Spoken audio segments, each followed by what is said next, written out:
CPI dos trens apresenta relatório final e pede reestatização ou novo modelo de licitação para o serviço. Rio de Janeiro pode ter programa de reprodução assistida para pacientes em tratamento de câncer. E o cantor Ivan Lins se apresenta no Palácio Tiradentes pelo projeto Viva o Compositor Brasileiro. O Jornal da LERJ está começando agora.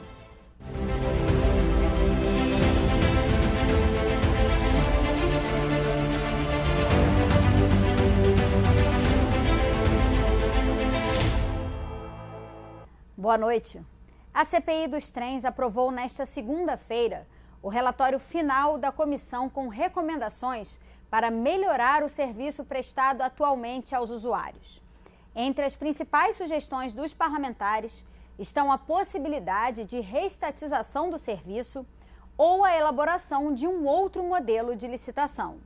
Foram 8 meses da CPI dos trens, com 13 reuniões, sendo uma extraordinária e 5 vistorias. Representantes da Supervia, AGETRANSP, Agência Reguladora de Transportes, Defensoria Pública, Secretaria Estadual de Transportes, Tribunal de Contas do Estado, Observatório dos Trens, Instituto Metrópole e representantes dos passageiros foram ouvidos pela CPI. Várias irregularidades foram constatadas e a participação do governo estadual nas audiências públicas foi duramente criticada pelo relator da comissão, deputado Valdec Carneiro. E nós constatamos coisas graves, né? A primeira delas, na minha opinião, é que nesses quase 25 anos de concessão, a experiência fracassou. A experiência de privatização do transporte ferroviário fracassou do ponto de vista do atendimento do usuário, né, que sofre cotidianamente com a precarização dos serviços, né, atrasos, interrupções, estações controladas pelo crime, situação de má conservação das vias permanentes, estações sem acessibilidade, estações sem banheiro, enfim. Então, para o usuário, é uma afronta cotidiana aos seus direitos e à sua liberdade de ir e vir. Mas também fracassou em relação ao papel do Estado, ao papel do poder concedente. Porque quando, em 98, o Estado decidiu que não iria mais operar diretamente o serviço, e isso seria feito através de uma concessionária privada, o mínimo que se esperava era que o Estado tivesse se organizado, já que não prestava mais o serviço,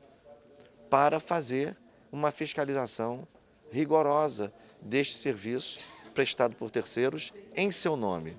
Além disso, outro aspecto que é muito importante é que na revisão da tarifa desse modal, isso tem que ser mudado urgentemente, o indexador é o IGPM, que é um índice, um indexador vinculado às oscilações do dólar. Quando no Rio de Janeiro tudo se pratica com base no IPCA.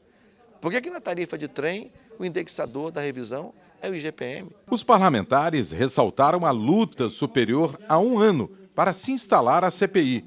São 270 quilômetros de malha ferroviária com 8 ramais, que ligam a Baixada Fluminense e a Zona Oeste. Várias sugestões foram dadas pelos membros da Comissão Parlamentar de Inquérito. Dentre elas, a manutenção da tarifa de R$ 5,00, sem que um aumento de 40% entrasse em vigor, o que elevaria o preço da passagem para R$ 7,00. Tornaria inviável o pagamento pelos usuários. O relatório também propõe a recriação do batalhão ferroviário, a realização de concursos públicos para preencher cargos técnicos da AGETRANSP e obras necessárias para a população. Nós queremos a implementação em 2 anos de todos os banheiros em todas as estações, que hoje só há 20% tem banheiro, um absurdo isso. Então, no nosso relatório, nós apresentamos a implantação em 24 meses de todos os banheiros, em todas as estações. Isso é uma questão que tem que ser colocada com muita clareza. A questão da acessibilidade, da mesma forma. E aquilo que hoje o passageiro do ramal Santa Cruz espera. Nós só temos o Expresso Santa Cruz no horário da madrugada, de manhã cedo, bem cedinho, e no final da tarde. Nós queremos a volta da integralidade de todos os horários do trem do Expresso Santa Cruz. Esses recursos que foram repassados pelo governo do Estado foram os tais recursos que a Supervia tanto aquele grupo empresarial japonês, todo o GUMI, né, que representa, do ponto de vista financeiro, a Supervia, de que se não tivesse investimento do governo do Estado, que o sistema ia parar. E a nossa preocupação é, o sistema para, como é que vai ficar o trabalhador da Zona Oeste, da Baixada Fluminense e da Zona Norte como um todo. Então, nesse sentido, esses 277 milhões foi a única forma que o governo do Estado conseguiu, né, tentar diminuir o problema, apresentando esses recursos à Supervia para tentar contornar os problemas que existem. Então, eu fiz um ofício, né, agora no mês de setembro fiz um ofício querendo saber dos 277 milhões que foram investidos pelo governo do Estado, foram repassados do governo do Estado para a Supervia, o que já foi gasto, em que foi gasto e qual o benefício vai ter para o usuário. Porque eu vi, na verdade, até comentei aqui na minha reta final sobre a questão dos muros, né? Foram construídos muitos muros, até brinquei com o Giovanni Ratinho, muitos muros da Supervia, foram feitos muitos muros. Eu quero saber, para a garantia do usuário do sistema de transporte ferroviário, se teve algum ganho com esses investimentos. Porque não foi investido em banheiro, não foi investido em troca de dormentes, porque isso eu tenho acompanhado, mesmo no período eleitoral eu tenho acompanhado essa situação toda, como também as condições, né, dos vagões. Os deputados lembraram que a Supervia está em recuperação judicial e que o governo do estado já disse que poderá encampar o transporte de trens para uma nova licitação. Aprovado o relatório, vai para a Secretaria da Mesa com a ata das reuniões e o projeto de resolução. Depois, vai ser encaminhado para o plenário da Alerj, onde aqui vai ser votado. Acredito que será sem dúvida esse ano. Até porque nós temos 2 deputados que não vão estar mais conosco ano que vem, infelizmente, que é a deputada enfermeira Regiane e o deputado Valdec. Então, eu faço questão, vou solicitar ao presidente André Siciliano que coloque na pauta, né, essas indicações que foram apresentadas hoje, para que eles possam participar desse processo de votação, não só da aprovação do relatório, mas também da aprovação dessas indicações legislativas. O Rio de Janeiro pode ter um programa de reprodução assistida para pacientes que fazem tratamento contra o câncer e que, por isso, têm problemas de fertilidade. O projeto foi aprovado nesta terça pelo plenário.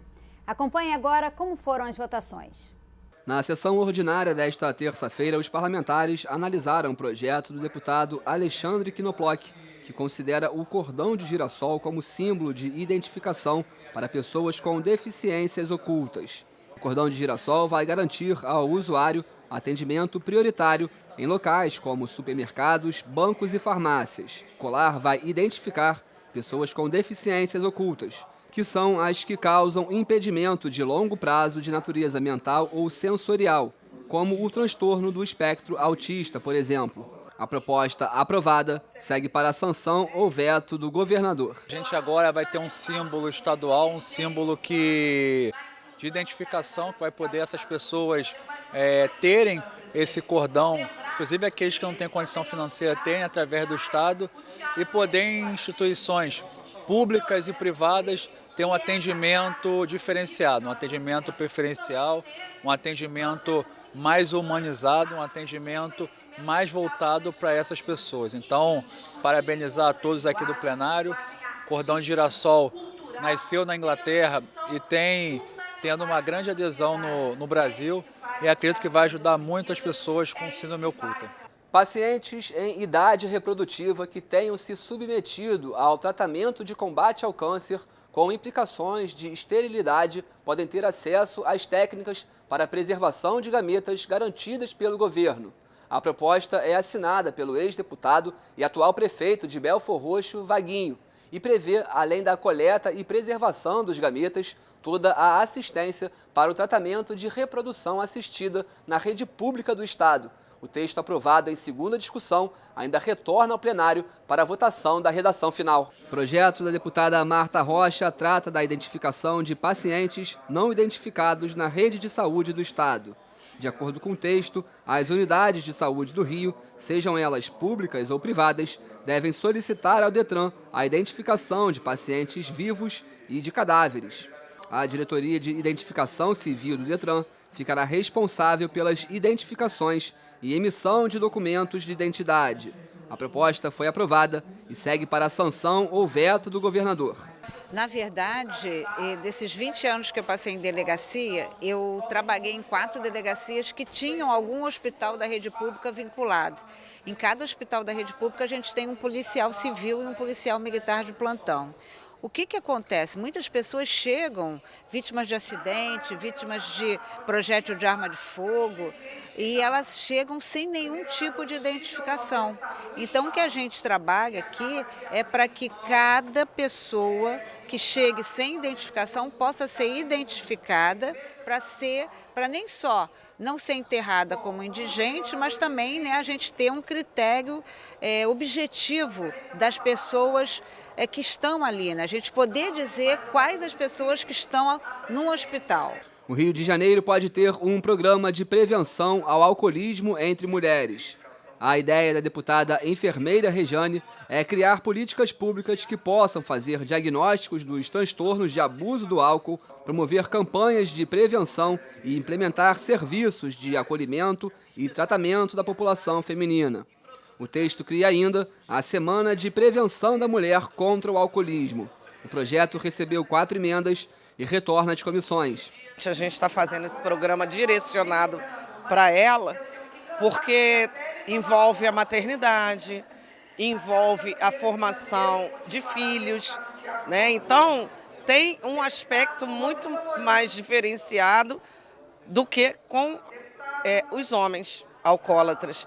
Então, é um projeto de conscientização que debate isso na sociedade, traz a mulher para essa reflexão e obriga, modo de dizer, né, que a gente não pode obrigar, mas a gente faz com que o governo se sensibilize para que se tenha realmente políticas públicas que tenham um olhar diferenciado para isso. O governo do estado pode passar a publicar no portal da Transparência do Poder Executivo a lista de medicamentos disponíveis para o abastecimento da rede pública de saúde.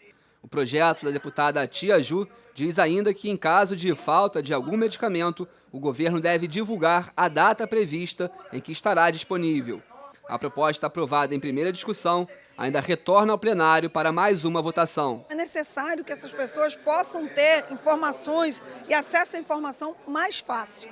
E o ideal é também trazer a informação, se não há o medicamento, quando haverá, para que ela não tenha que estar ali constantemente, essa pessoa que necessita, indo em busca de algo que não tem uma previsão de chegada. Então, é importante informar, sempre foi e sempre será, trazer transparência e informação acima de tudo.